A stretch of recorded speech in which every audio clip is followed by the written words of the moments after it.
Now this video today is a little bit tongue-in-cheek and intentionally so because as human beings we are intrinsically wired to bond over negative experiences, and it can be very easy to spiral down the rabbit hole of negativity. Now, I'm guilty of this myself. Often I can get caught up in negative situations or constantly find the negative in a situation despite being overall a very optimistic person. But I also noticed this on my YouTube channel as well. Some of my best performing videos have either had a bit of a negative undertone to them, or there is an element of curiosity as to what could be negative about a situation. So I know that I'm not alone, which is why today I thought let's do this video and share the ways that you can hate Palermo, so that if you do decide to visit here or you do decide to move here, you are a little bit more prepared, because there is that expression, forewarned is forearmed.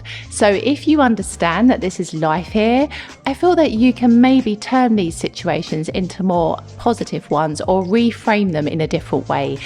So let's get into it, shall we? Crossing the road. I talk about this all the time, pretty much in every single video I've ever recorded about life in South Italy. There's been an element of crossing the road, but it has been particularly noticeable here in Palermo. Since moving to Palermo, I have found this an incredibly stressful experience. Palermitians, I think I've said that right, do not like to stop for pedestrians. They do not have the mindset when it comes to understanding that pedestrians exist and that we need access to the crossings in order to be able to cross the road properly. So it's probably not best to park your car right across them. That, you know, when we're on the crossing, our safety should be the driver's priority, but no, they'll drive round you or stop within millimeters of your body, or maybe not even stop at all. Like, crossing the road is such a problem here in Palermo, and it's one of the things that I just don't like about this city. I try to reframe it every single time, but I just cannot understand how this aspect exists. Like, a pedestrian is another person. Like, have respect for them and their well-being and their safety on the road. Like, you can stop your car for 1 minute, maybe less than that, to let somebody cross the road. It's not going to impact your day in a great way. So yes, crossing the road is the first way that you will hate Palermo. Linked into that is take a drive. If you take a drive in Palermo, it's like, I don't know, being on a funfair Dodgems ride. As I've said in many other videos, if you can drive in Palermo, you can drive anywhere in the world, guaranteed. My Sicilian boyfriend says to me that indicators are an optional extra when you purchase cars here in Sicily. Now, of course, he's joking, but there is actually an element of truth to that, because nobody likes to use their indicator here. People will just pull over, move their car around, drive around the streets as if they're on their own, but they're not. The traffic here in Palermo is crazy. Like, there is a lot of traffic in this city. And as such, sometimes when you start to drive around, I feel these levels of anxiety because drivers just pull out whenever they feel like it. They move across the road right in front of you without indicating that they are going to do so. It's next level crazy. I have never experienced driving like this. The highway code does not exist here in Palermo, but it's actually frightening. Like, there are a lot of accidents that happen in this city. The condition of the cars is awful, and I can understand why, based on the driving standards that I've witnessed. And yeah, it's kind of like every person for themselves. This is what I get when I'm in the car driving around Palermo, because nobody seems to give a monkeys about anybody else, and people will park where they feel like it, double, triple park, maybe even park touching your car, which is a completely different thing. Don't even get me started about the parking. This should be a different reason, because I have seen so many drivers reverse into a space and bump the car behind or the car in front, and it's totally normal. It doesn't matter that your car's just touched another car behind. Totally normal, no problem. No problem. It's really, really crazy. And so for this reason, I think driving as well as being a pedestrian are two things that will absolutely make you hate this city. The third thing is going to the post office, immigration office, basically any government office or official building, because there is no sense of order. The post office is one of the worst places to go to in Palermo. There isn't a queuing system. People stick a piece of paper on the wall and write their name on it, and there are throngs of people waiting outside the post office pretty much every day. There are even security guards that are placed on the doors of most post offices now, not just for the people, but also because there have been a number of ATM robberies recently. But essentially, it is complete disorganization and chaos, and it is the same for the residential office here. You'll know from this video up here that the residency office in Palermo is one of the worst places to go to. Primarily, again, there isn't a queuing system. You're not able to contact them in any other way apart from actually turning up at the office in person, and it is just an absolute disaster. So I would like to say, if you never have to visit these places, you are honestly not missing out on anything at all. In fact, I think you will like Palermo a little bit more if you do not have to visit one of these institutions. The next way that you will hate Palermo is if you ever have to send an email to someone. Now, there is an email system called PEC, which is something that I highly recommend you open if you have to deal with administration here in Palermo, because it's like a registered email system. The video I'll put below in the show notes deals with bureaucracy and talks a little bit more about the PEC email account that I recommend. But essentially, even when you send those emails, which are supposed to have, depending on the institution, a 30-day response time, I regularly receive replies at least 2 to 3 months after I've sent the email. It's crazy. Now, this isn't just solely to do with Palermo, because I had to email an office, the tax office back in Salerno recently, who deal with the rubbish tax, and it took them 3 months to respond to my email. It's insane. So this isn't solely connected to Palermo, but it is a stressful experience, particularly if you come from a country where emails are responded to, you know, in a fairly quick time. Like, you know, the turnaround for a response to an email is never going to be 3 months. You've probably forgotten what you were even emailing about in that time. But here in Palermo and here in the south of Italy, it's normal that your response, especially if you email the government offices, can really take as long as that. So this is something that will just drive you absolutely balmy. So you need to be aware of this, because it's not normal that communication takes so long in this city. It's a city, it's a capital city. It's not normal that communication should take this long. Which leads nicely into the next reason why you'll hate Palermo, and that's if you have to deal with bureaucracy. Bureaucracy in Italy, full stop, is ridiculously complicated and unnecessary, in my opinion. It is very antiquated. They deal with bureaucracy in a way that overcomplicates some of the most simplest actions, and it's just not the way that bureaucracy is dealt with back in the UK, to be honest, and even the UK isn't perfect.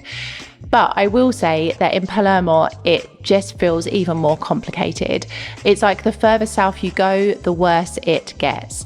Now, in Palermo, I dealt with a ridiculously lengthy delay to having my new residency registered, and the delay was around 6 months, which is incredible, because this is a process that should take a maximum of 40 days. And it just really made me understand how bureaucracy is here. It's really slow.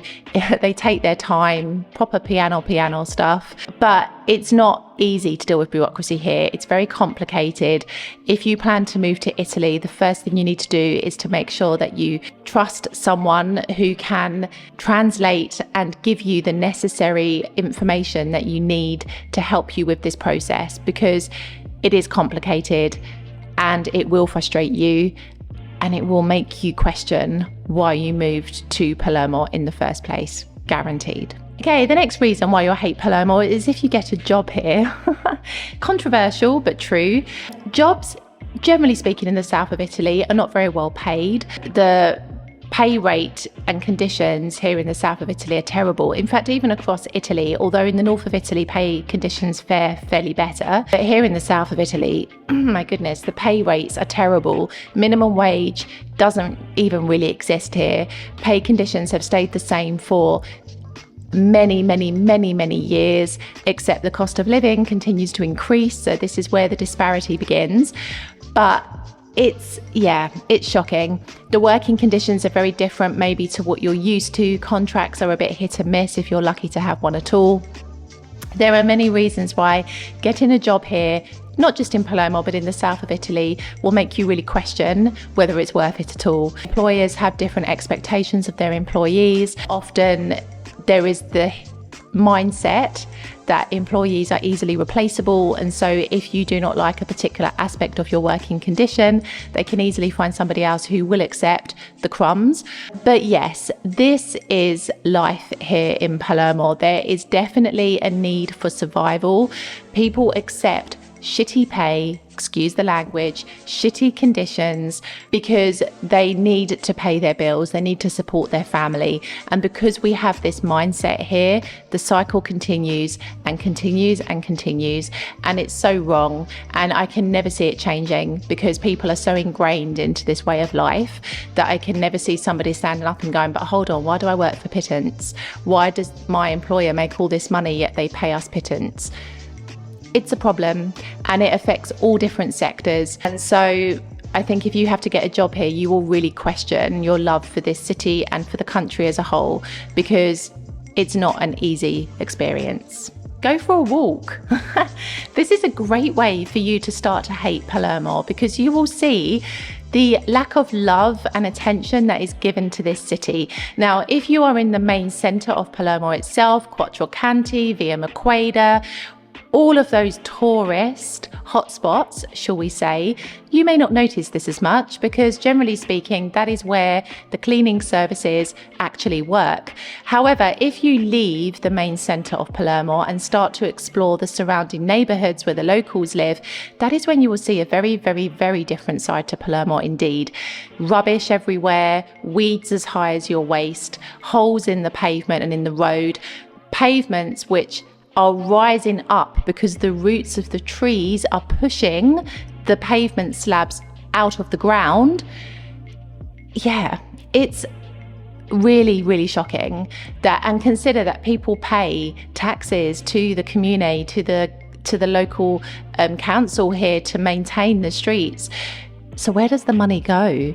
It's not going into the maintenance of the roads as far as I can see. And well, the rubbish provider RAP is under a bit of scrutiny at the moment because there was a private investigation done which showed that many workers were saying that they were working but were indeed just sitting around in their cars or sitting at restaurants, eating and drinking. So yeah, it's a little bit controversial, a little bit corrupt here sometimes, but essentially when you walk around, you see that there isn't love and attention given to this city.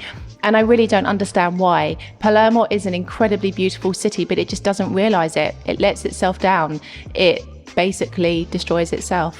Take a bus or any other form of public transport. This will be an experience you'll never forget. The buses here operate to their very own timetable. There is an app, Move It, which I've spoken about in many videos now, which is supposed to give you real-time information, and as of this week, I believe, it has been updated again to try to be even more accurate, but please take it with a pinch of salt. As much as it may work for some routes, primarily Route 101, which is one of the best bus routes here in Palermo, for the rest of the bus routes, they come as and when they please. And sometimes you can find yourself waiting at least an hour for a bus. That's if you even find the right bus stop for you to stand at. The majority of bus stops in Palermo do not even have the bus number on them. And so sometimes you don't even know if you're standing on the right side of the road or even at the right stop. So yes, travelling by bus is a bit of an experience. And for the trains, I do prefer the train if I'm honest. Although they can be subject to quite lengthy delays and cancellations, it is a more pleasant experience overall. And I've used the train a lot here in South Italy. Say that I prefer them compared to the buses. But just know that public transport here isn't perfect and it may not be as reliable as you are used to. Although I will say I do think the cost of public transport here is very reasonable compared to other parts of the world. But then I guess it's linked to the reliability of the service. So another way that you will really, really hate Palermo is if you have to get things done, and you have a deadline in order to have them finished by. The reason I say this is because life here moves to its very own pace. There's a lot of dopo domani, piano, which basically means later, day after tomorrow, pretty much never. So just be aware that if you have a deadline, maybe extend it by a couple of months just to give yourself a more realistic time frame in order to have things completed here, because life does not move very quickly here. People do take their time. If you think back to the point I made about email, communication here isn't very fast either. So you have to factor all of these elements in when you have something that you need to get done, because it's not always easy to work to a deadline here in Palermo. Now, of course, as I said at the beginning of this video, it was very tongue-in-cheek, primarily because I live here. I love it here in the south of Italy, and I also love Palermo. However, I have spent enough time here now to be able to see beneath its flaws and to understand the true character and nature of this country and city. If you come here on holiday, you have a little glance, a little snapshot of life here, but you don't often have the opportunity to dive deeper into that. So I hope this video has given you a bit of an insight and a bit of preparation. So if you do decide to come here on holiday, you kind of know what to expect. And I hope that you may be pleasantly surprised in that a lot of these issues don't exist by the time you come here to Palermo, but who knows? But essentially, life is as it is, and we have to accept Italy and Palermo, warts and all. But if you come here and you're able to reframe some of the more challenging aspects of life here, then I really, really feel that you too will be able to see the heart and soul and magnificence of this city. If you enjoyed this video, you will absolutely love this video next. I go a little bit deeper into the reality of life here and kind of talk about some of the issues that not a lot of people will tell you about Palermo. So watch that video next. See you in the next video.